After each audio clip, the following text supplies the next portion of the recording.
তার হৃদয়ের আছে এই কথাটা পৌঁছে যায়।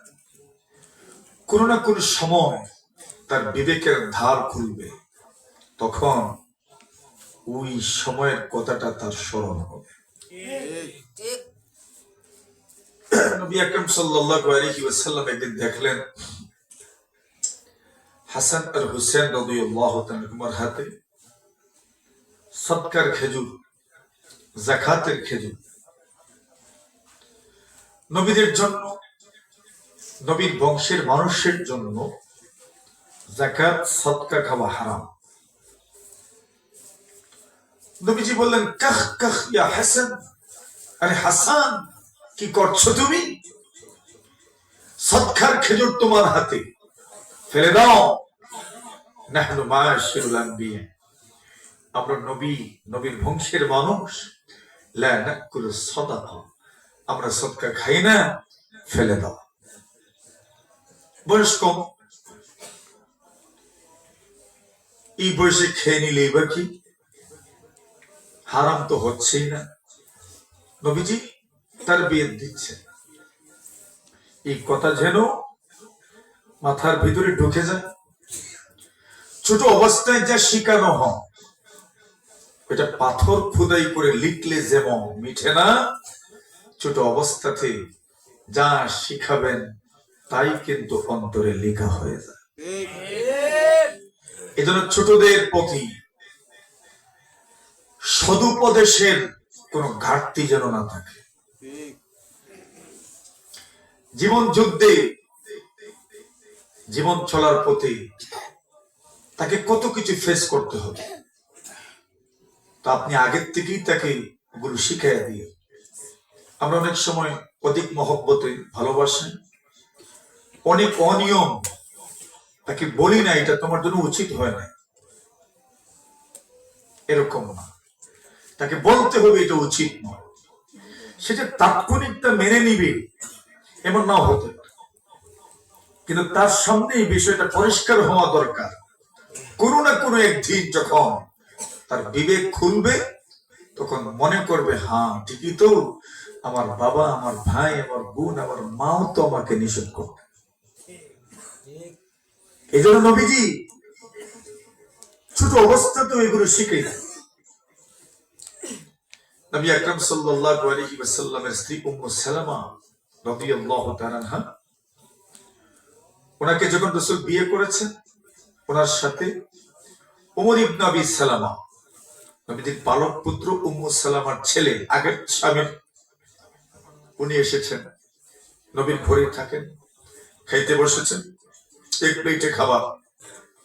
ছোটরা যখন খাইতে বসে হাত কি এক জায়গাতেই রাখে, চতুর্দিকে দৌড়ায়, চতুর্দিকে। উনি ওইভাবে এখানে একবার ঝাপটা দিচ্ছে, তো আরেকবার আরেক জায়গায় ঝাপটা দিচ্ছে। আল্লাহ রাসূল বলেন, ইয়া গোলাম, আরে ছেলে, কুল বিসমিল্লাহ, আল্লাহর নামে খাও। কার নাম? আল্লাহ। বয়স তো কম, শিখাই দিচ্ছেন খাবেন কার নামে? আল্লাহ। কুল বিসমিল্লাহ ও কুল বিয়ামিনিক, তোমার ডান হাতে তুমি খাও। আমরা আমাদের সন্তানদেরকে ডান হাতে খাওয়ার কথা বলি, এরা আমাদেরকে উল্টে বুঝে গেছে, বাম হাতে কইলেই ডান হাত। কথা কোন ঠিক না বেশি দেখা এটা নাই। আল্লাহর হাবিব বলেন, কুল বিসমিল্লাহ, আল্লাহর নামে খাও। ও কুল বিয়ামিনিক, ডান হাতে খাও। ও কুল মিম্মা ইয়ালি, নবী বলছেন তোমার সামন থেকে খাও, এদিক সেদিক হাত ফিরে না। বয়স কম, এরপরে বুঝিয়ে দিচ্ছেন এভাবে করো, বাকি এখনই যে মেনে নিবে এমন তো না, হয়তো পরে মানবে। তার মনে এই কথা ঢুকবে, আহা এমন কথা তো আমার অভিভাবকরাও আমাকে বলেছে। আল্লাহর হাবিব বলেন, আপনি অভিভাবক, আপনার সন্তানের জন্য আপনার সবচেয়ে বড় উপহার কি? আল্লাহর হাবিব বলছেন, মা নাহালা ওয়ালিদুন ওয়ালাদাহু বিন নহলিন আফদাল বিন আদাবিন হাসান। আল্লাহর নবীজি বলছেন, মা বাবার পক্ষ থেকে সন্তানের জন্য সবচেয়ে বড় উপহারের নাম হচ্ছে শিষ্টাচার। সবচেয়ে বড় উপহার কি? আদব। আদব শিখানো মা বাবার পক্ষ থেকে সন্তানের জন্য সবচেয়ে বড় উপহার। আপনি আপনার সন্তানের জন্য কিছুই করতে পারেন, এটা তাকদীর, এটা নসিব। শিষ্টাচার তো শিখাতে পারবেন, ভদ্রতা, সভ্যতা, সৌজন্যতা, সৌহার্দ্যতা শিখাতে তো পারবেন। এটা একজন বাবা মার পক্ষ থেকে সন্তানের জন্য সবচেয়ে বড় উপহার। সন্তানকে যদি আদব বলা হিসেবে গড়ে তুলতে পারে, এই সন্তানের কারণে কবরে আপনাকে গালি শুনতে হবে না। কত বাবা মাই দুনিয়াতে আছে, মারা গেছে, সন্তান জীবিত আছে, সন্তানের কারণে বাবা মা কবর থেকেও গালি শুনি। আছে না নাই? কই দেবো মরছে আর থুইয়া গেছে, কইরা নিতে মানুষ মারা গেছে আর থুইয়া গেছে, দোয়া দিছে না বদ্ধ দিছে? বদ্ধ দিছে। আল্লাহর হাবিব সাল্লাল্লাহু আলাইহি ওয়াসাল্লামের নাতিদ্বয় হাসান আর হুসাইন রাদিয়াল্লাহু তাআলা আনহুমা হেঁটে যাচ্ছেন ফোরাত নদীর পাড় দিয়ে। রাসূল বলছেন, জান্নাতি নদী ফোরাত নদী। সুবহানাল্লাহ। ইরাকের মধ্যে আল্লাহর হাবিবাইনা ফিল জান্নাতি আরবাআতু নাহার। নবীজি বলেন, জান্নাতের মধ্যে 4টা নদী আছে। নাকরানি বাতিনানি ওয়া নাকরানি যাহিরান। আল্লাহর নবী বলছেন, 2টা নদী দৃশ্যমান, 2টা নদী অদৃশ্যমান। নবী বলছেন, যে 2টা নদী দেখা যায়, ওই 2টা নদীর একটা নদী হচ্ছে নীল নদী, আর একটা নদী হচ্ছে ফোরাত নদী। সুবহানাল্লাহ। জোরে বলেন সুবহানাল্লাহ। সুবহানাল্লাহ যারা কইরে না সেদিন অপেক্ষা করা হতো। বুঝুন না আপনারা? সবাই ঠিক আছেন নি? ওয়াজ শোনার জন্য বসছেন তো? দেখেন আমার একবার জোরে জোরে সুবহানাল্লাহ। সুবহানাল্লাহ। আল্লাহর হাবিব বলছেন, নাহরানি বাতিনানি ওয়া নাহরানি যাহিরান। 2টা নদী 2টা দেখা যায় না, 2টা নদী দেখা যায়। আল্লাহর নবীজি বলছেন, যে 2 নদী দেখা যায়, ফাআম্মান নাহরানি যাহিরান ফান্নীল ওয়াল ফুরাত। একটা নদী হচ্ছে নীল নদী, আর একটা নদী হচ্ছে ফোরাত নদী। ওই ফোরাত নদীর তীর দিয়ে হাসান আর হুসাইন রাদিয়াল্লাহু তাআলা আনহুমা দুজন কেটে কেটে যাচ্ছেন। এমন সময় দূর থেকে দেখেন একজন বয়স্ক মানুষ, মুরব্বী মানুষ, উনি উযু পড়ছেন।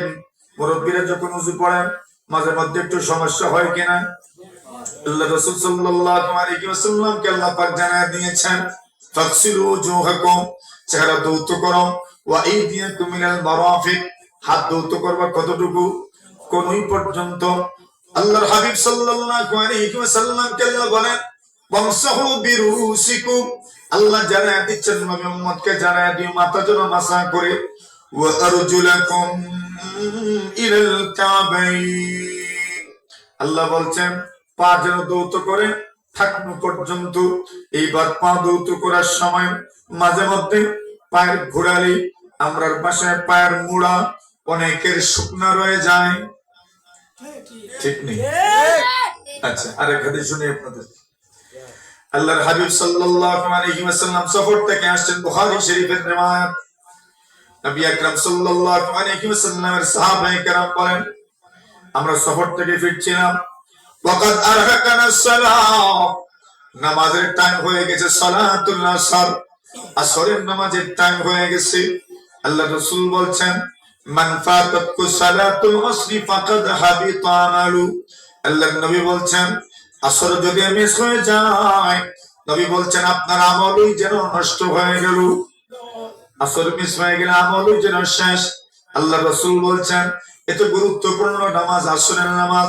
সাহাবায়ে কেরাম বলেন, আসরের নামাজের সময় হয়ে গেছে, আমরা তো নামাজ সময় হয়ে গেছে এই জন্য দ্রুত দ্রুত উযু করছি না। অনেক সময় আমাদের পায়ের গোড়ালিও শুকনা রয়ে যাচ্ছে, শুধু পানি লাগাচ্ছি না, খুব ভালোভাবে ধৌত করতে পারি নাই। আল্লাহ রাসূল দূর থেকে আওয়াজ দিলেন, ওয়াইলুল লিল আকাবি মিনান নার। আল্লাহ রাসূল বললেন, খবরদার খবরদার, ওয়াইলুল লিল আকাবি মিনান নার। নবী বলছেন, খবরদার খবরদার, পায়ের গোড়ালি যদি শুকনা থেকে যায় জাহান্নামের আগুনে জ্বলবে, জাহান্নামের আগুনে জ্বলবে, জাহান্নামের আগুনে জ্বলবে। মাররাতাইন আও সালাসান, 2 বার বলেছেন, আর না হয় 3 বার বলেছেন। আল্লাহর হাবিব সাল্লাল্লাহু আলাইহি ওয়াসাল্লাম বলেন, পার গোড়ালে শুকনা রয়ে গেলে জাহান্নামের আগুনে জ্বলবে। আল্লাহর নবীর নাতিদ্বয় হাসান আর হুসাইন দূর থেকে লক্ষ্য করেছেন মুরব্বী মানুষ উজু পড়েছেন, পার গোড়ালে শুকনা রয়ে যাচ্ছে। এবার দুজন মনে মনে ভাবেন মুরব্বীকে তো বলতে হবে আপনার উজু হয় নাই, কিন্তু মুরব্বী মানুষ সরাসরি গিয়ে যদি বলেন উজু হয় নাই, কি মনে করেন ফায়ার হইতো না? জোরে কোন উঠে করবে বেড়া তুই আমার উজু শিখে তোর বাপের বিয়া দেখছি আমি, ঠিক না বেটি? আমার উজু শিখেন লাগবো তোমার? এই দুইজন, এটা তো ছোট মানুষ, বয়স কম, দুইজন চিন্তা ভাবনা করলেন কেমনে বলি চাচা আপনার উজু হয় নাই, যাতে গুসাও করেন না রাগও করেন না, আবার উজু না হলে তো নামাজও হবে না। দুইজন খুব ভাবছেন আর চিন্তা করছেন, যে কোনো ভাবে তো ওনাকে ইনফরমেশন করতে হবে যে আপনার উজু হয় নাই। দুজন যুক্তি বাইর করছেন, এক কাজ করো আমরা দুজন ওনার কাছে যাই আর ওনাকে গিয়ে বলি, চাচা আপনি তো বয়স্ক মানুষ, নবীজিকে লম্বা সময় আপনি পেয়েছেন, নবীজির উজু আপনি দেখেছেন, নবীজির গোসল আপনি দেখেছেন, নবীজির নামাজও আপনি দেখেছেন, আমাদের তো বয়স কম, নবীজিকে খুব লম্বা সময় আমরা পাই নাই, এজন্য নবীর উজু গোসল, নবীর নামাজ কালাম তিলাওয়াত একটু বেশি সময় দেখার আমাদের সুযোগ হয় নাই, আমাদের ভুল থাকতে পারে, আমরা আপনার সামনে উজু পড়বো, দেখেন আমাদের উজুটা হয় কিনা। বলেন দেখি, এমন একটা অফার যদি কোনো মুরব্বীর দাও, দেখবে হ্যাঁ তোমরা উজু দেখার দরকার, ঠিক না? এখনো শিক্ষকের পর্যায়ে আছে। দুইজন ঘরের মুরব্বী চাচা, আমরা ছোট মানুষ, আমাদের উজু হইল কিনা জানি না। আল্লাহর হাবিবকে লম্বা দিন পাই নাই, বেশি দিন নবীর সুবত পাই নাই, উযু গোসল কেমন ছিল, নামাজ কেমন ছিল, তিলাওয়াত কেমন ছিল, সবকিছু খুব ভালোভাবে দেখার সুযোগ আমাদের হয় নাই। আপনি মুরব্বী মানুষ, বয়স্ক মানুষ, লম্বা সময় রাসূলকে আপনি দেখেছেন, আল্লাহর হাবিব সাল্লাল্লাহু আলাইহি ওয়াসাল্লামের সোহবত আপনি পেয়েছেন, আমরা আপনার সামনে উযু পড়ব, আমাদের উযুটা হয় কিনা দেখিয়েন, যদি উযু হয় তবে একটু বলিয়েন যে উযু হয়েছে, যদি হয় না তবে একটু সংশোধন করে দিয়েন। দুজন শুরু করলেন উযু। উযু কিভাবে শুরু করতে হয়? আল্লাহর হাবিব সাল্লাল্লাহু আলাইহি ওয়াসাল্লাম বলেন, লা উযু লিমান লাম ইয়াযকুর ইসমাল্লাহি আলাইহি, কেউ যদি উযুর শুরুতে বিসমিল্লাহ পড়ে না, তার যেন উযুই হয় নাই। এর মানে হলো উযুর শুরুতে যেন বিসমিল্লাহ মিস না হয়, ইনশাআল্লাহ বলেন। আল্লাহর হাবিবের সাহাবী হাসান আর হুসাইন রাদিয়াল্লাহু তাআলা আনহুমা দুজন উযু শুরু করলেন, বিসমিল্লাহির রহমানির রহিম, হাতের কনুই পর্যন্ত দৌত করলেন, এরপর মুখমণ্ডল দৌত করলেন, হাতের কনুই পর্যন্ত দৌত করলেন।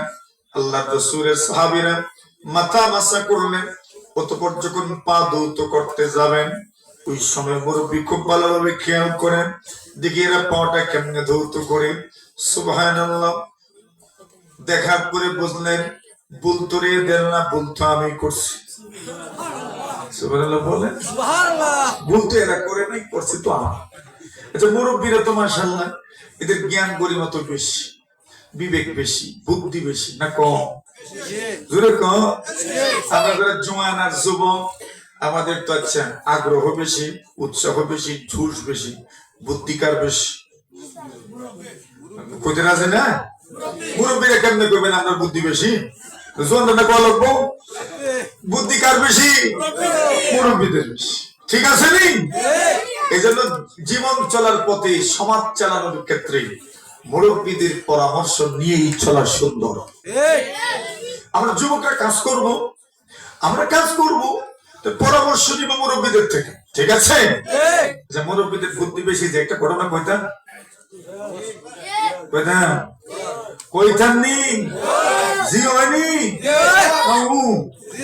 জিও। এখন নবী একজন মুরব্বী মানুষ রাস্তা দিয়ে যাচ্ছেন, যাওয়ার পরে কেউ বলছেন উনি খলিফা হারুনুর রশিদ। দেখলেন যে এক মুরব্বী মানুষ, বৃদ্ধ মানুষ খেজুর গাছে লাগাচ্ছে। খেজুর গাছ, খেজুর গাছ তো বুঝিনি, একটা খেজুর গাছে খেজুর ধরতে ধরতে কত বছর লাগে? 15-20 বছর তো অবশ্যই। একটা নারিকেল গাছেও নারিকেল ধরতে কত সময়? এরকমই লাগে। এখন হাইব্রিড মনে করে 7-8 বছর তো লাগেই। এরপরেও এখন খেজুর গাছ লাগাচ্ছেন যিনি, ওনার বয়স ওই 90 বছরের মতো। বলেন দেখি, এই বয়সে খেজুর গাছ লাগাইলে খাইবেন কোন দিন? আল্লাহর এক বান্দা বলল যে সাহেব, বাদশা হারুন বলছেন, বাদশা হারুন রশিদ বলছেন, মুরব্বী সাহেব, আপনি যে এই বয়সে খেজুর গাছ লাগাইতে আছেন, খেজুর ধরতো কোন দিন আর খাইতেন কোন দিন, বয়সের দিকে খেয়াল করছেন নি? বাদশার কথার জবাবে মুরব্বী বললেন, শোনো মিয়া, আমাদের মতো বয়স্ক মুরব্বীরা যদি খেজুর গাছ না লাগাইতো, তোমাদের মতো যুবকদের নসিবে খেজুর যুক্ত না। ঠিক? বাদশাহ বলছেন, জি ঠিক।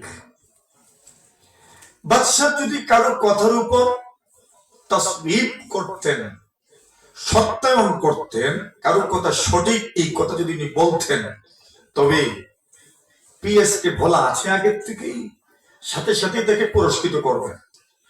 পুরস্কার যেমন তেমন, বাদশাহ পুরস্কার একবারে পুরা 10,000 দিরহাম। কত দিরহাম? 10,000 দিরহাম। এখন 10,000 দিরহাম এমনিতে পিএস বাদশার পক্ষ থেকে মুরব্বীকে পুরস্কার দিলেন। জি সাহেব, এটা আপনার পুরস্কার। কিসের পুরস্কার? ওই যে আপনি সুন্দর একটা কথা বলছেন আর বাদশা বলছেন ঠিক আছে, ওই ঠিক আছে পুরস্কার এটা। মুরব্বী বলেন, শোনেন তবে আর একটা কথা শুনে যাও। কি বলতে যান?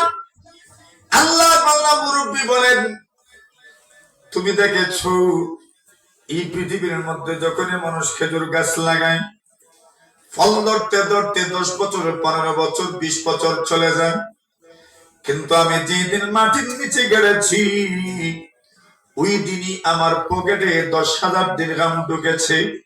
তুমি তো দেখতেই পেরেছো, আমি যেদিন খেজুর গাছ লাগাইছি, এই দিনই আমার খেজুর গাছে ফল ধরেছে। বাদশা বললেন, এই কথাও ঠিক। পিএস সাথে সাথেই আরো 10,000 বাইর করে দিয়েছেন। এমনিতেই মুরব্বী বলেন, বাদশা আরেকটা কথা শুনে যাও। কি বলবা বলেন? মুরব্বী বললেন, মানুষের খেজুর গাছে একবারই ফল ধরে, আপনি দেখেছেন আমার খেজুর গাছে বছরে না বরং একদিনের ভিতরে 2-2বার ফল ধরেছে। বাদশা বলেন, এই কথাও ঠিক। আরো কত? আয়োনিন থেকে চাচা লাগাল হয়েছে। কে পাইছেন? চাচা লাগাল হয়েছে। খিদা মনে করো চাচার আর বুদ্ধি আসেনি। আর একটা ঘটনা কইতাম, এটাও এক মুরব্বীর কথা। এক মুরব্বী আলবা বুঝুন তো আপনারা, হাল চাষ করেন। আপনাদের তো ক্ষেত আছে, আলহামদুলিল্লাহ, আল্লাহ বরকত দান করুন। আমিন বলেন। আল্লাহ ভরপুর বরকত দান, ধারণার চাইতে বেশি বরকত আল্লাহ দান। মুরব্বী হাল চাষ করে, বাদশা পাশ দিয়ে যাচ্ছেন আর বলে, ও চাচা, এই বয়সে হাল ভাই, সারা জীবন হয়তো রুজি করলা কিতা রুজি করি। আল্লাহর বান্দা করছি কি তো কইতাম তোমার জীবন। আল্লাহর বান্দা বলেন, কত টাকার হিসাব দিবে? 1 টাকার হিসাব দিই। 1 টাকা কত আনা হয়? 16। আল্লাহর বান্দা বলেন, আমি যে 1 টাকা রুজি করি, আমি 4 আনা খাই, 4 আনা ফলাই দিই, 4 আনা ব্যাংকে জমা রাখি, 4 আনা দিয়ে ঋণ শোধ করি। 1 টাকা হয়েছে। 4 আনা খাই, 4 আনা ব্যাংকে জমা রাখি, 4 আনা ঋণ শোধ করি, 4 আনা ফেলাই দিই। বাদশা বললেন, এই 4 আনার হিসাব যে দিলে খাইন যে, এটা তো বুঝলাম। ঋণ শোধ করে না ব্যাংকে জমা রাখেন, ফালাই দেন, এটা বুঝি নাই। আল্লাহর বান্দা বলছেন, খাই যে এটা বুঝছো তো? বলে জি। ব্যাংকে জমা রাখেন মানে বলে আমি আমার সন্তানদের খাওয়াই। সন্তানদেরকে খাওয়ানো মানে ব্যাংকে জমা রাখার মতো। একদিন আপনি ইনকাম করতে পারবেন না, উপার্জন করতে পারবেন না, উপার্জনের ক্ষমতা রাখবেন না, ওই সময় ব্যাংকে জমা রাখলে যেমন কাজে আসে, সন্তানদের পেছনে যদি ব্যয় করতে পারো ওই সন্তানগুলো আপনার কাজে আসবে। আমি চাইরা না ঋণ শোধ করি অর্থগুলো। আমি যখন ছোট ছিলাম, আমি যখন উপার্জন করতে পারি নাই, সেই সময় আমার মা বাবার উপর আমি নির্ভরশীল ছিলাম। আমার মা বাবা আমার উপর ব্যয় করেছেন, আমার মা বাবা আমাকে বড় বানিয়েছেন। আমি যখন ইনকাম করছি আমি আমার মা বাবা ঋণ শোধ করি, মানে এদের পিছনে আমি ব্যয় করি। মা বাবার পিছনে ব্যয় করা পুরোটা পারেন না পারেন, কিছুটা না হলেও তো মা বাবার ঋণ পরিশোধ হয়, ঠিক কিনা বলেন? আমি চাইরানা দিয়ে ঋণ শোধ করি, আর চাইরানা ফালাই দিয়ে যে এটা আমি আমার বউরে খাওয়াই।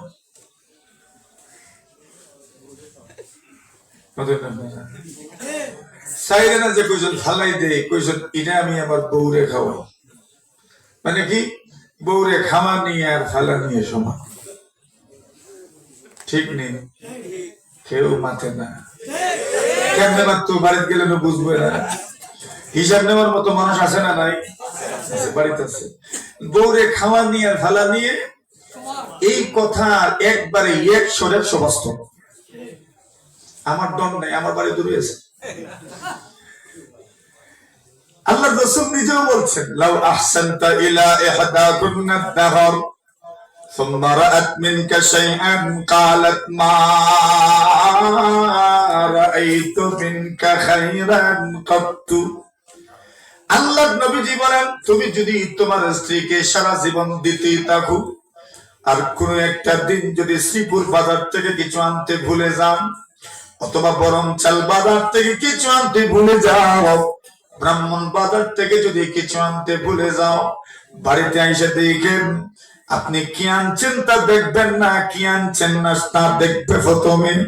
উচি বলবে এটা আনলেন না, বলবেন সময় পাই নাই ভুলে গিয়েছিলাম। উঠেই বলবে জীবন তো মোটামুটি খারাই দিলাম, কোনদিন বলার সাথে সাথে কিছুই তোমার কাছ থেকে পেলাম না, ঠিক না বেটি? নবীর কথা।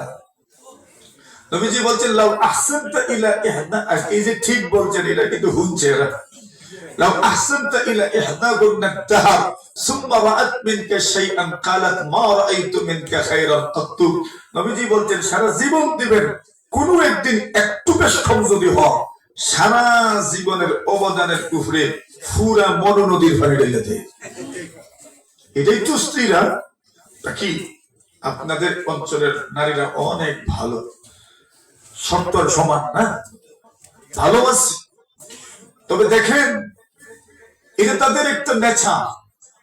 রাসূল বলছেন মেরাজ থেকে আসার পরে নবীজি নারীদেরকে বিশেষ করে সম্বোধন করে বলছেন, ইয়া মাশারান নিসা তাসাদদাকনা, নারীরা তোমরা সদকা করো, ফা ইন্নী উরিতুকুন্না আকসারা আহলিন নার। নবী বলছেন আমাকে দেখানো হয়েছে তোমরা দুজকে বেশি যাচ্ছ। এখন মহিলাদের কথাটা তো কি পরিমাণ গায়ে লাগছে। নবীজি বলছেন আমাকে দেখানো হয়েছে তোমরা দুজকে যাচ্ছ বেশি। এরা বলেন অভিমান ইয়া রাসূলুল্লাহ, কেন আমরা দুজকে যাব? নবীজি বললেন দুই বদ অভ্যাস, তাকফুরনাল আশির, স্বামীর অকৃতজ্ঞ তোমরা। কথা ঠিক না বেটি? যারা নতুন নতুন বিয়ে করছেন বা করছেন না, যারা এরা যারা একমত মোটামুটি একবারে 15-20 বছর 30 বছর হয়ে গেছে, এরা চুপে যাবে জিগাইলিও। রাসূল বলছেন লাউ আহসানতা ইলা ইহদাকুন্না দাহর সুম্মা রাআত মিনকা শাইআন ক্বালাত মা রাআইতু মিনকা খায়রান কাত্তু। আল্লাহর বান্দা বলছেন সাইরানা ফালাই দেই যে কারে খাওয়া, পুরো খাওয়া। আল্লাহর বান্দা বলছেন ঠিক আছে শুনেন, আমার কাছে আপনি যা বলেছেন এই কথা আপনি আর কাউকে বলবেন না, আমাকে আরো 100 বার না দেখা পর্যন্ত আপনি এই কথা আর কাউকে বলবেন না। বাদশা গেছেন পার্লামেন্ট, গিয়ে বলছেন শোনো তোমাদেরকে একটা ধাঁধা দিই আমি।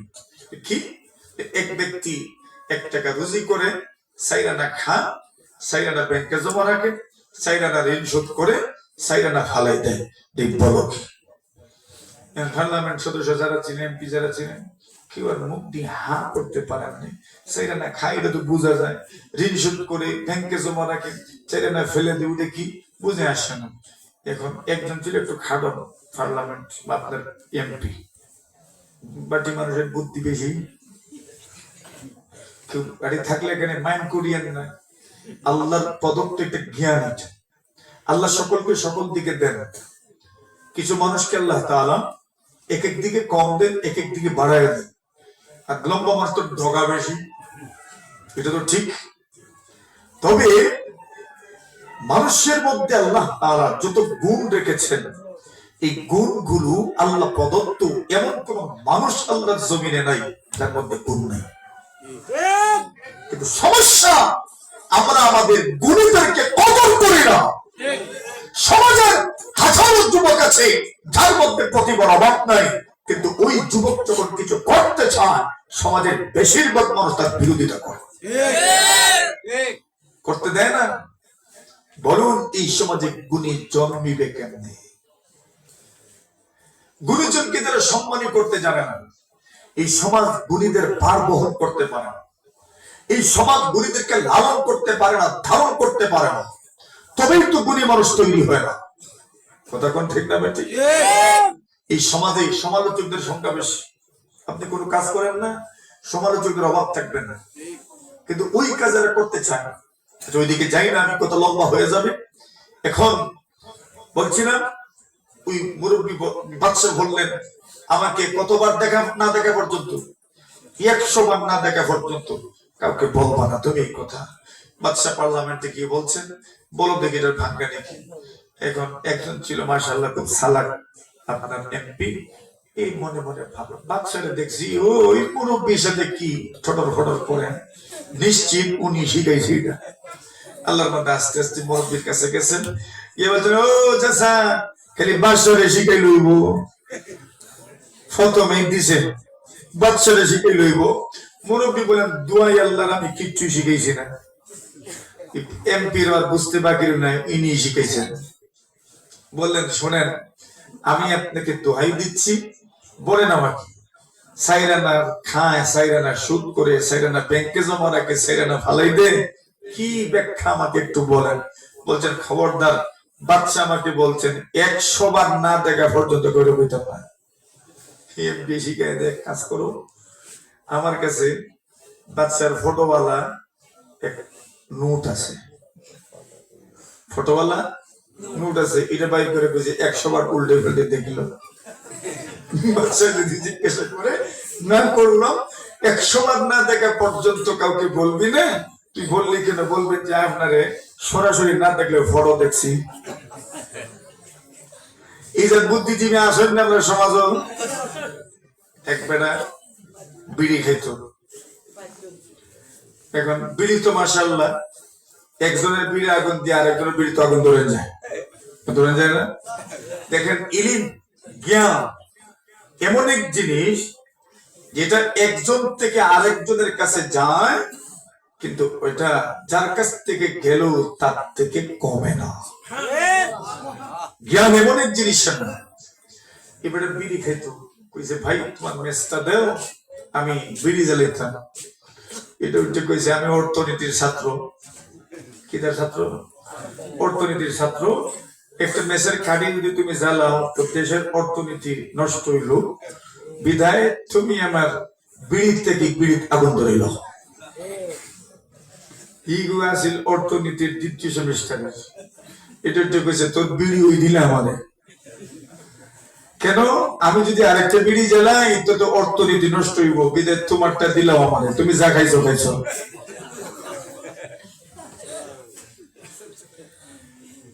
এই লোকটা এরকম করছে।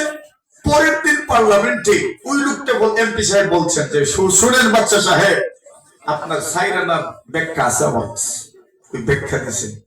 বাচ্চা বললেন, বুঝছি তুমি এর কাছ থেকে শিখছো। গেছেন বলে, ও মিয়া কেন বললাম? এই লোকটা আমার দেখাইছে আপনার ফটো সম্বলিত নোট 100 বার দেখাইছে, 100 বার তো হইছেই। মুরব্বীদের জ্ঞানের কথা বলছিলাম।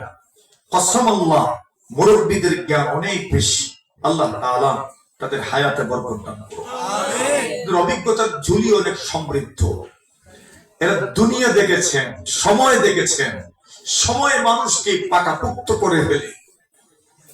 পোল খাওয়া মানুষ, সমাজের প্রতিটি ক্ষেত্রে তাদের পরামর্শ গ্রহণ করা দরকার। আর আমরা যারা মুরব্বী হয়েছি, আমরা সুন্দর পরামর্শ দেওয়ার দরকার না। কিছু মুরব্বী তো খালি বিয়া ভাঙ্গায়, আপনারা আছে না নাই? কিছু মুরব্বী খালি বিয়া ভাঙ্গায়। কোন মতে যদি শুনতে পারে কারো করে বিয়ার প্রস্তাব পাইব, দাঁড়ায় থাকে একবারে শ্রীপুরের সোমনাথ। যেমনি মাত্র মুরব্বী কেউ বাইরের কোন মানুষ ঢুকে এলাকায় গিয়ে কই যাইতে অমুকের বাড়ি, এ আগেই কই দে অমুকের বাড়ি যেতে নেই বলে জিও বিয়ার করবো না। ফুয়ানা ইস জ্বালিয়ে দিছে। আপনারা কত যুবকের যাদের বিয়া ভাঙছে, ইজ্জত মানুষ তো আছে। রাসূল বলছেন আল মুস্তাশারু মুক্তামান, যার কাছে কোনো পরামর্শ চাওয়া হয় সঠিক পরামর্শ দেওয়া এটা আমানতধারী। সঠিক পরামর্শ যদি দিতে পারেন না, আমানতের খেয়ানত। এজন্য এটা খেয়াল রাখা দরকার। এখন আল্লাহর বান্দা হাসান আর হুসাইন রাদিয়াল্লাহু তাআলা আনহুমা, সুবহানাল্লাহ, কষ্ট হইতেছে আপনাদের? হ্যাঁ, আর মাত্র কয়েক মিনিট ইনশাআল্লাহ। হযরত হাসান আর হুসাইন রাদিয়াল্লাহু তাআলা আনহুমা এই দুজন মুরব্বীকে বলছেন, উযুটা দেখেন আমাদের সুন্দর হয় কিনা। মুরব্বী বলছেন, তোমাদের উযু দেখাইতে হবে না, পিঠে থাপ্পড় দিয়ে বলেন তোমাদের বাবার নাম বলো। দুজন বলছেন, আমাদের বাবার নাম। কি করবেন? আমরা কি কোনো ভুল করছি?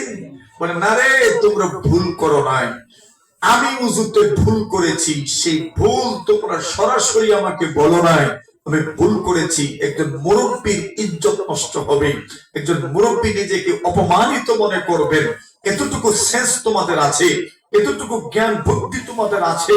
একজন বয়স্ক মানুষকে তোমরা মনে মনে অপমান বোধ করতে দেও নাই। এতটুকু জ্ঞান গরিমা রাখার কারণে আমি জানতে চাচ্ছি তোমাদের বাপের নামটা, কোন বাপের সন্তান তোমরা? বলছেন, আমাদের বাবার নাম আলী ইবনে আবি তালিব, নবীর সাহাবী আলী রাদিয়াল্লাহু তাআলা।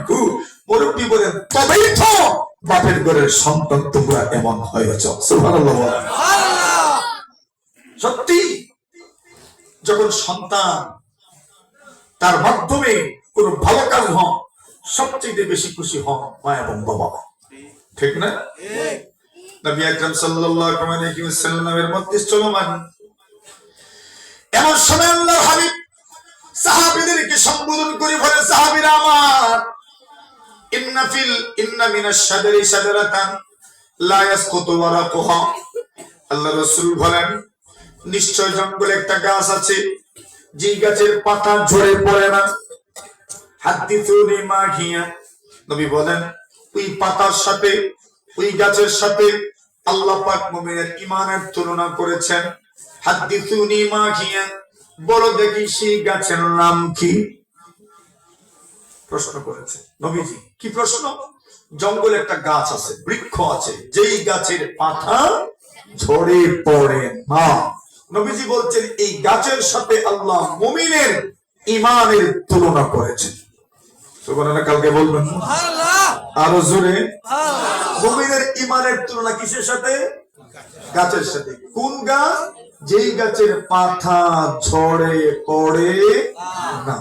নবীজি সাহাবাদেরকে বলছেন, হাদিসুনি মা হিয়া, বলো সেই গাছের নাম কি? প্রশ্ন করেছে। সাহাবায়ে কেরাম সকলেই জঙ্গলের গাছ নিয়ে চিন্তা করতে লাগলেন, কোন গাছের পাতা পড়ে না, কোন গাছের পাতা পড়ে না, কোন গাছের পাতা পড়ে না। সাহাবায়ে কেরাম এমন কোন গাছই খুঁজে পান নাই যে গাছের পাতা ঝরে পড়ে না। সাহাবীরা বললেন, ইয়া রাসূলুল্লাহ, আমরা খুঁজে পাই নাই। হাদিসনা আনতা ইয়া রাসূলুল্লাহ, নবীজি গো আপনি বলে দিন কোন গাছ, গাছের নাম। আল্লাহর নবী বলেন, গাছের নাম হলো খেজুর গাছ। আর জোরে সুবহানাল্লাহ। ইমাম বুখারী ইলম অধ্যায় আনছে, কিতাবুল ইলম বুখারী শরীফে। নবীজি বলছেন এই গাছের নাম কি? খেজুর গাছ। হযরত আব্দুল্লাহ ইবনে ওমর রাদিয়াল্লাহু তাআলা বলেন, নবীজি যখন এই গাছের নাম সম্পর্কে জানতে চেয়েছিলেন তখন আমি কিন্তু বুঝে নিয়েছিলাম এটা খেজুর গাছ। এই মজলিসে আবু বকর ছিলেন, ওমর ছিলেন, ওসমান ছিলেন, আলী ছিলেন, বড় বড় সাহাবীরা ছিলেন রিদওয়ানুল্লাহি তাআলা আলাইহিম আজমাইন। ওনারা এই মজলিসে উপস্থিত ছিলেন, কেউ উত্তর দিচ্ছেন না। আব্দুল্লাহ ইবনে ওমর আব্বাকে বললেন, ওমরকে বললেন, আব্বা, নবীজি যখন প্রশ্ন করেছিলেন আমি কিন্তু বুঝতে পেরেছিলাম এটা খেজুর গাছ। ইমাম বুখারী অনেক জায়গায় আনছেন, বিশেষ করে যেই জায়গাতে আনছেন বাবুল আল ফাহমু ফিল ইলম, ইলমের ক্ষেত্রে অনুভব করা, বুঝা, জ্ঞান, বুদ্ধি, বিবেক দিয়ে অনুভব করা, উপলব্ধি করা সবার সমান থাকে না, সবার সমান হয় না, সবাই সমানভাবে জ্ঞান অর্জন করতে পারে না, সবাই এই জ্ঞানটাকে সমানভাবে সমান তালে হৃদয়ঙ্গম করতে পারে না, কেউ বেশি কেউ কম তারতম্য থাকে। আব্দুল্লাহ ইবনে ওমর বলেন, আব্বাজি, নবীজি যখন প্রশ্ন করেছিলেন আমি কিন্তু বুঝে নিয়েছিলাম খেজুর গাছ হবে। ওমর বললেন, তো বললি না কেন বাবা আমার? উনি বলছেন, কেমনে বলবো, এখানে যারা উপস্থিত ছিলেন সবার দিকে তাকিয়ে দেখলাম বয়সে আমি ওই ছোট। সুবহানাল্লাহ বলেন। কিছু বুঝছেন? কি বুঝছেন? উনি ভাবছেন এত বড়রা এখানে বসা, আবু বকর সিদ্দিকের মতো সাহাবী এখানে বসা, উমর আব্দুল খাত্তাবের মতো মানুষ এখানে বসা, উসমান বসা, আলী বসা, আর বয়সে আমি একটা ছোট মানুষ, আমি উত্তর দিব হতেই পারে না। আমি বড়দের সামনে মুখ খুলি নেই। সুবহানাল্লাহ বলেন। আদব, শিষ্টাচার, ভদ্রতা, সভ্যতা, বড়রা এখানে আছে, ওনারা বলবেন, আমি উত্তরই দেই। তোমার বললেন, মিয়া আজকে কি এখানে ভদ্রতা দেখানোর জায়গা ছিল? নবী তো প্রশ্ন করেছেন, বলো কেউ গাছের নাম কি? নবীজি এটা চান নাই বড়রা বলবে নাকি ছোটরা বলবে, যে কেউ বলতে পারত, যে বলতো তার ইজ্জত নবীর কাছে বেড়ে যেত। কেন বললি না তুমি? ওমর বলছেন, যদি তুমি বলতে এটাকে আমি কিভাবে নিতাম জানো? আমার জন্য হাজার হাজার লাল বর্ণের উট আর ঘোড়া মালিক যদি আমি হয়ে যেতাম, যতটুকু আনন্দিত হতাম, উত্তরটা দিলে আমার ছেলে উত্তর দিয়েছে এই কথা উপভোগ করতাম, আর উপলব্ধি করে করে আমি এর চাইতে বেশি আনন্দিত হইতাম। উত্তর কে দিয়েছে? আমার ছেলে দিয়েছে, এটা মনে মনে ভাবতাম। কেন একজন সন্তানের পারফরমেন্সে, তার রেকর্ডে সবচেয়ে বেশি খুশি হন কে? আর বাবা। তোমার এটাই বলছেন, বাবা তুমি যদি উত্তর দিতে পারতে আমি এত আনন্দিত হতাম, পরম আনন্দিত হতাম। আমি এত আনন্দিত হতাম, হাজার হাজার উট ঘোড়ার মালিক হলেও আমি এত আনন্দিত হতাম না তোমার কৃতিত্বে আমি যতটুকু আনন্দিত হতাম। সুবহানাল্লাহ বলে। এখানে দুইটা সবক পেলাম আমরা। একটা সবক হচ্ছে আব্দুল্লাহ ইবনে ওমরের আদব, শিষ্টাচার। দ্বিতীয়ত এখানে বাবারা যে খুশি হন সন্তানের কৃতিত্বে, এলাকার মানুষের কৃতিত্বে, সকলকে খুশি হওয়া দরকার। আজকে এই প্রতিষ্ঠানের কৃতিত্ব আপনারা নিজের চোখে দেখেছেন, দুইজন ছাত্রকে পাগড়ি পড়ানো হয়েছে। আলহামদুলিল্লাহ বলবেন। যেরকম খুশি হয়েছেন না মনে হয়? খুশি হয়েছেন? কারা কারা খুশি হয়েছেন হাত তুলেন দেখি। জি, নামায় দেন। কেন খুশি হবেন ওই কথাটা বলেই আমি আলোচনা শেষ করবো ইনশাআল্লাহ। কেন খুশি?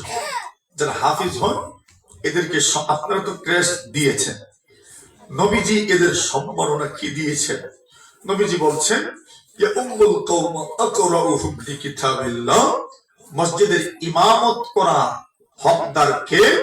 যে বেশি আল্লাহর কোরআন পড়তে জানে, সুন্দর করে আল্লাহর কোরআন যে পড়তে জানে সে হবে ইমাম।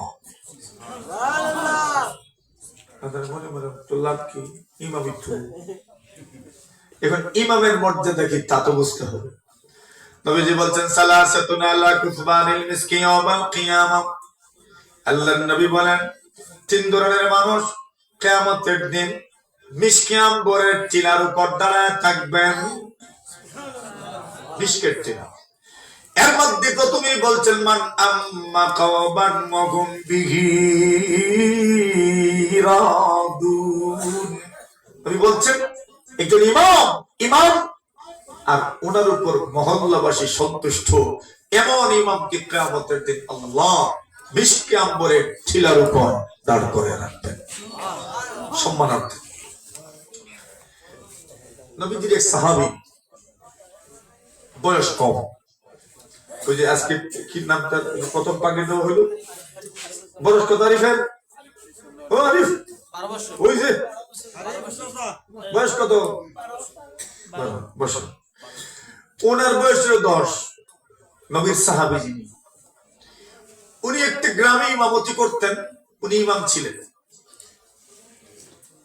নবীজির সাহাবীর ওই রাস্তা দিয়ে যাচ্ছেন, নবীজির কাছে যেতে হলে ওই রাস্তা দিয়ে যেতে হতো। এখানে নামাজ পড়লেন, দেখলেন উনি ইমাম। এখন ইমাম সাহেব বয়স কম, আর ফর্নে কাপড়ও বেশি না, সুন্দর না, গরিব মানুষ। কাপড় এমন একটা চাদর আছে গায়ে, চাদর এভাবে বাঁধছেন, এক কাপড়ে নামাজ পড়ছেন। নবীজির যুগে তো এমনই ছিল। সাহাবীদের পোশাক কেমন? জুড়া মিলানি মুশকিল ছিল, দুইটা যে পড়বেন এটা বড় কঠিন ছিল। হয়তো লুঙ্গি আর নাই চাদর, দুইটার একটা। আমাদের তো লুঙ্গিও আছে, পাঞ্জাবিও আছে, গেঞ্জিও আছে। তাদের ছিল ইম্মা ইজার, হয়তো লুঙ্গি, ও ইম্মা রিদাউন আর নয় চাদর। দুইটা খুব কম ছিল। এখন উনার একটাই এভাবে লটকেছে। রুকুত গেলে গীতা মনে করুন, যেটা মনে করছেন এটাই। নবীর সাহাবায়ে কেরাম বলেন, আরে কারি সাহেবের শরীর তো গুলো, সুন্দর একটা জোড়া বানায় দাও। ওই সুন্দর জোড়া বানায় দিলেন। বুখারী শরীফে তালিকার ইমাম বুখারী রিওয়ায়াত করছেন। জিজ্ঞাসা করেন, ভাই সাহেব, এই গ্রামে আরো বয়স্ক মানুষ তো আছে, এদের মধ্য থেকে আপনি ইমাম, কারণ কি? বললেন, এই গ্রামে যারা আছেন সবার চাইতে কোরআন আমার বেশি মুখস্থ। প্রশ্ন তো জাগে এরপরে, আর কেউ পারলো না, আপনি পারলেন কেমন? উনি বলছেন, নবীর কাছে যারা যেত এই রাস্তা দিয়ে যেত, আমার পিছনে এই মসজিদে নামাজ পড়ত। এদেরকে আমি জিজ্ঞাসা করতাম কোথায় যাবেন, এরা বলতেন নবীজির কাছে যাব। নবীর শব্দ শোনা মাত্রই, রসুল শব্দ শোনা মাত্রই আমার হৃদয়ে জুস চলে। এটা নবীজিকে দেখবে কি? আমি জিজ্ঞাসা করতাম আসবেন কখন, ওনারা টাইম দিত, এই টাইমে আসতে পারে। আমি অপেক্ষায় থাকতাম এই টাইমের। ওনারা একটু বেশ কম হইতো না, তবে এই টাইমে আসতেন। আমি আশা করি সালাম দিয়ে জিজ্ঞাসা করতাম কি শিখে এসেছেন নবীজির কাছ থেকে। এরা বলতেন এটা শিখে এসেছি। জিজ্ঞাসা করতাম কোরআনের কোন কোন আয়াত মুখস্থ করছেন, ওনারা আয়াতগুলো বলতেন। এদের কাছ থেকে মুখস্থ করে করে আল্লাহর পুরা কোরআন আমি মুখস্থ করেছি। এই জন্যই আমি ইমাম। নবীজির সাহাবী উবাই ইবনে কাব, নবীর সাহাবীদের মধ্য থেকে সবচেয়ে সুন্দর তিলাওয়াত মা। আকরাহুম লিকিতাবিল্লাহি উবাই ইবনে কাব। একদিন নবীজি, আনাস বলেন, নবীজি ঘর থেকে বের হলেন, বের হয়ে দেখলেন উবাই ইবনে কাব দাঁড়ানো। বলে, আসো এদিকে। জি ইয়া রাসূলুল্লাহ, আল্লাহ বলেছেন তোমার সামনে আমি কোরআন তিলাওয়াত করে শোনানোর জন্য। জোরে বলে বিষয়টা বুঝছেন নি আপনারা? উস্তাদ ছাত্রকে গিয়ে বলছেন, আমি তোমার সামনে কোরআন পড়বো, আমার তিলাওয়াতটা তুমি শুনো। উবাই ইবনে কাব, ইয়া রাসূলুল্লাহ, আল্লাহর নবীজি গো, আল্লাহ আপনাকে বলছেন আমার সামনে তিলাওয়াত করার জন্য। আল্লাহু সাম্মানি, আল্লাহ কি আমার নাম নিয়ে বলেছেন? নবীজি বলেন, আল্লাহু সাম্মাকালি উবাই ইবনে কাব রে, আল্লাহ তোমার নাম ধরে বলেছেন তোমার সামনে তেলাওয়াত করে শোনানোর জন্য। এত বড় পুরস্কার কেন? আমি সুন্দর করে পড়তে জানি, এজন্যই এত বড় পুরস্কার। কান্না শুরু করে দিলেন এই সম্মানের কারণে। কোরআন তিলাওয়াত করেন দুনিয়ায়, নাম কোথায়? কোথায়? আসমানে। তিলাওয়াত করেন দুনিয়ায়, সুনাম আসমানে। তিলাওয়াত করেন দুনিয়ায়, সুখ্যাতি মর্যাদা আরশে আজিমের মধ্যে। সুবহানাল্লাহ। একজন হাফিজে কোরআন নবী বলছেন, যারা সুন্দর তিলাওয়াত করে, তিলাওয়াতকারী দুই ধরনের। কেউ আছে সুন্দর তিলাওয়াত করতে পারে, যেমন ইমাম সাহেব আছেন, মুয়াজ্জিন সাহেব আছেন, আরো অনেকেই আছেন যারা বক্তব্য পড়ছেন ভালো করে, বা দারুল কিরাতে পড়েন, বা বয়স্ক শিক্ষায় অংশগ্রহণ করেন। যে কোনো ভাবে কোরআন আপনার চালু আছে, সুন্দর পড়া। নবী বলছেন, যারা সুন্দর করে কোরআন তিলাওয়াত করতে পারেন, এদের হাসর হবে আল্লাহর সম্মানিত ফেরেশতাদের মতো, তাদের মর্যাদা হবে। আর আমরা যারা সুন্দর করে পড়তাম পারি না, আলিফ লাম মিম যালিকা, এভাবে থেমে থেমে অনেক কিন্তু এভাবেই পড়ি। নবী বলছেন, তাদেরকে আল্লাহ ডাবল নেকি দান করবে। একটা হলো তিলাওয়াতের সওয়াব, দ্বিতীয় হইল কষ্ট করে যে পড়েছেন এজন্য আরেকটা সওয়াব আল্লাহ দান করবে। পারবেন না ইনশাআল্লাহ? জোরে ইনশাআল্লাহ। আল্লাহ কবুল করুন, আমিন। মুফতি শফি রহমাতুল্লাহ আলাইহি লিখেন, কোন আমাদের সবার করে বরকতের দরকার নাই? বরকতের দরকার আছে? আছে আছে। গান গাইয়া গাইয়া রামাইকে তো খান ধরিও, বরকত হইব না তো কিতা করতে? কুরআন তিলাওয়াত করে করে রামাই খেতে কাজ করি। মুফতি শফি রহমাতুল্লাহ আলাইহি লিখেন, কিতাব বেশি আপনারা বেশো মাতুন না, কিতাব খেত বেশি, এর লাগি কইছি আমি। মাশাআল্লাহ। হযরত মুফতি শফি রহমাতুল্লাহ আলাইহি লিখেন, কোন মানুষ যদি তার ঘরে বরকত চায়, দুই কাজ করতে হবে, দুইটা ছাপতে হবে। এক নম্বর কাজ, কোরআন তেলাওয়াত করতে হবে, নামাজ পড়তে হবে। পারবেন? দুই কাজ ছাড়তে হবে, ফটো সরাতে হবে, বাড়ি থেকে কুকুর সরাইতে হবে। কয়টা? কি কি? ঘরে ফটো থাকতে পারবে না, কুকুর থাকবে না। একটা হলো কুকুরের প্রতি সদাচরণ, আল্লাহর মাখলুক হিসেবে অসুস্থ করিয়ে পালবেন না কুকুর। ইউরোপিয়ানরা ডগ ধরছে আর গড ছাড়ছে, ধরছে ডগ, ছাড়ছে গড। বানানি কই? গড ছাড়ছে আর ডগ ধরছে, আর আমরা ঘর ধরছি, ডগ ছাড়ছি। ঠিক না? হ্যাঁ। কুকুর পালার অনুমতি নবী দিয়েছেন তিন ক্ষেত্রে, আরো বাড়াইতে পারেন আপনি শরীয়তের দৃষ্টিকোণ থেকে। নবী হচ্ছেন শিকারের জন্য কুকুর, ক্ষেত বাড়ি পাহারা দেওয়ার জন্য,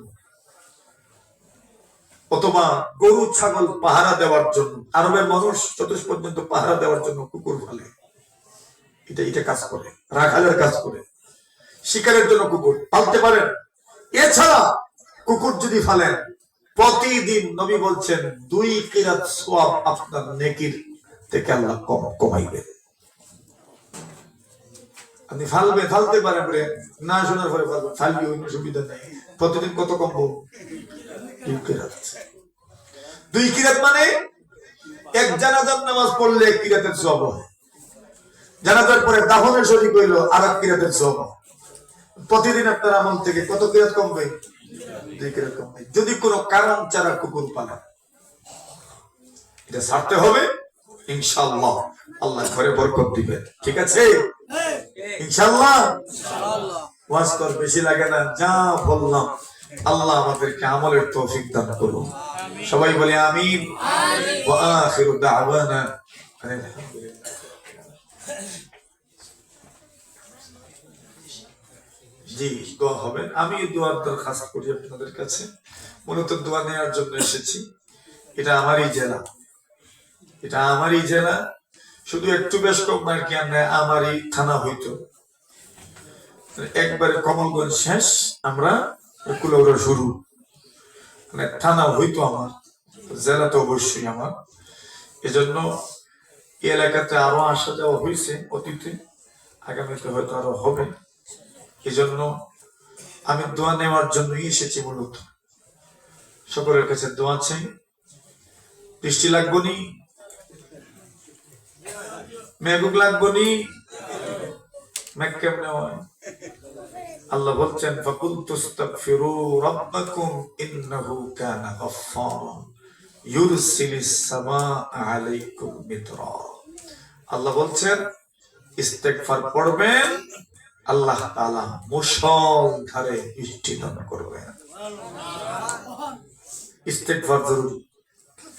ইস্তেগফার শুধু গুনাহ মাফির জন্য নয়, ইস্তেগফার এমন এক আমলের নাম যেই আমলে বৃষ্টি আসে।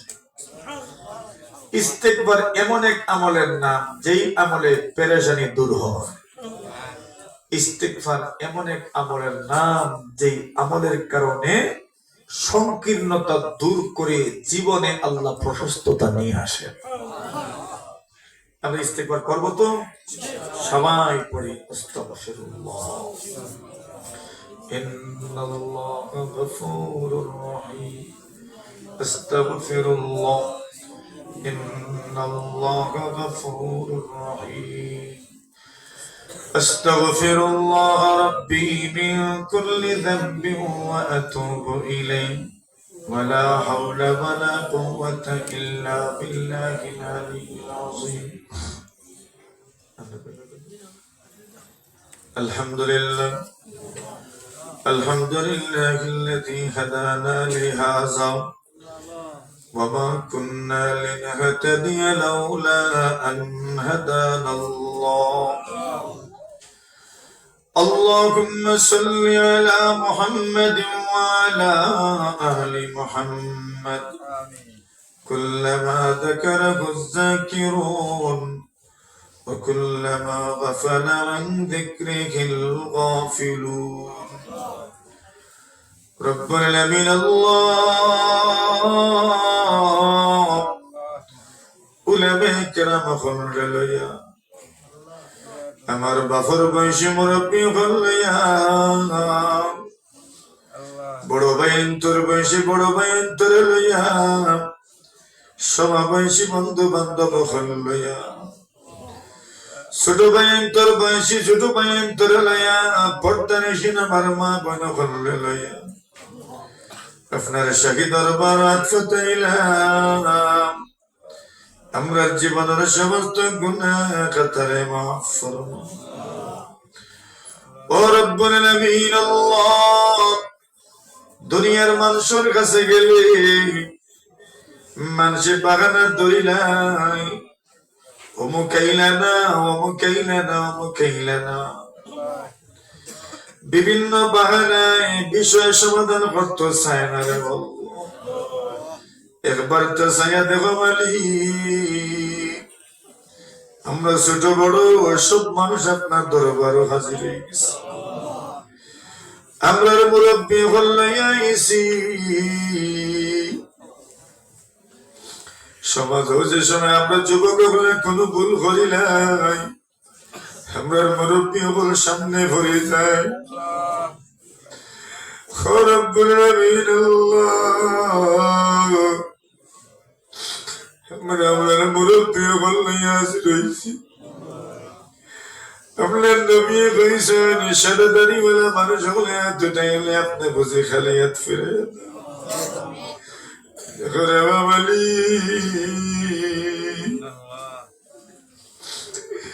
সাদা চুলওয়ালা সাদা দাড়িওয়ালা মুরব্বী হল্লাইয়া দুটাইছি।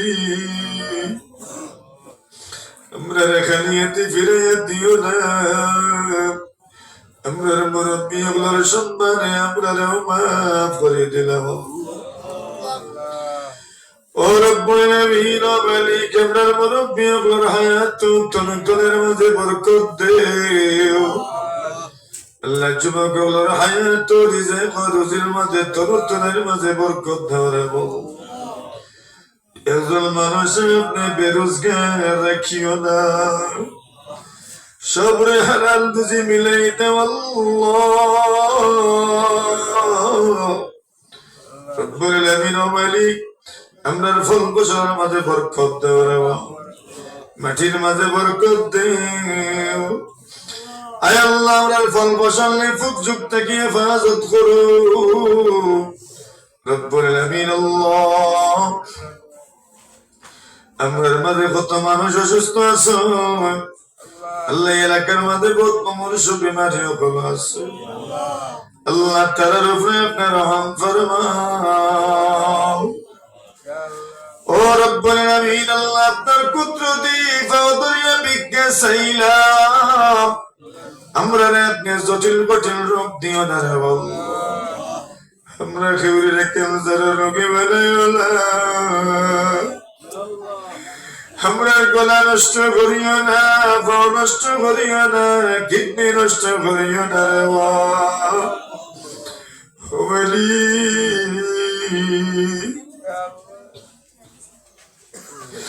কত মানুষ পরিবারের একমাত্র রোজগারি, কিন্তু অসুস্থতা পড়ে গেছে, পরিবারের মানুষ বড় কষ্ট করে না রে বাবা। একবার তো রহমান নজরে চাইলাম, আর আপনার বান্দা বান্দিয়ে বললে আপনি শিফা দান ফরমান রব্বুল আলামিন। আল্লাহ,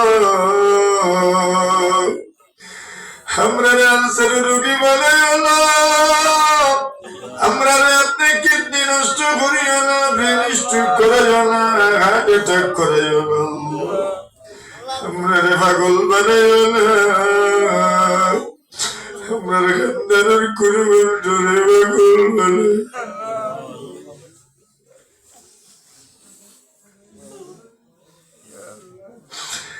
আমরা যে ফকির বানাইও না, আমরা খানদানের কুরবান ধরে ফকির বানাই না।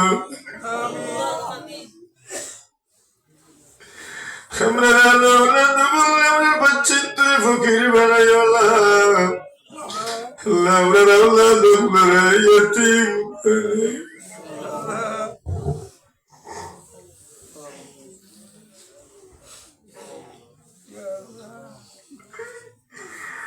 এই মাহফিলে কত মানুষ আছে আল্লাহ রুজি নাই,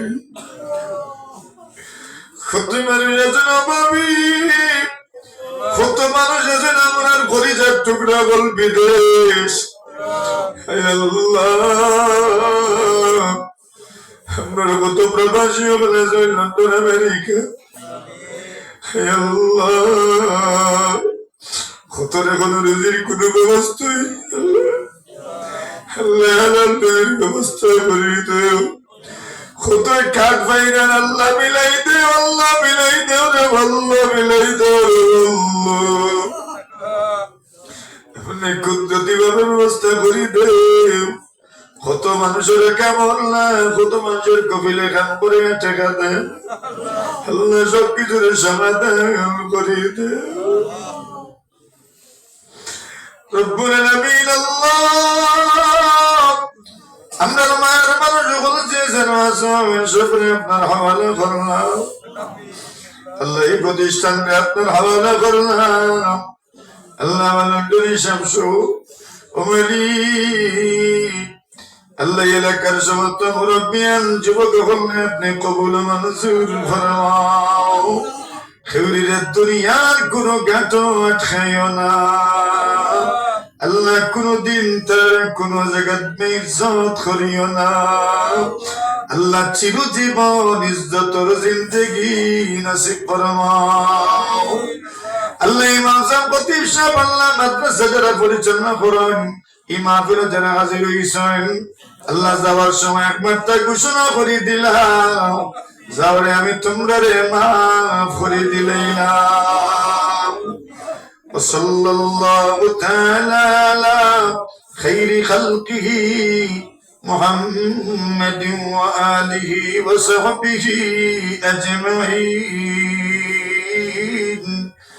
আমিন আমিন برحمتك يا أرحم الراحمين.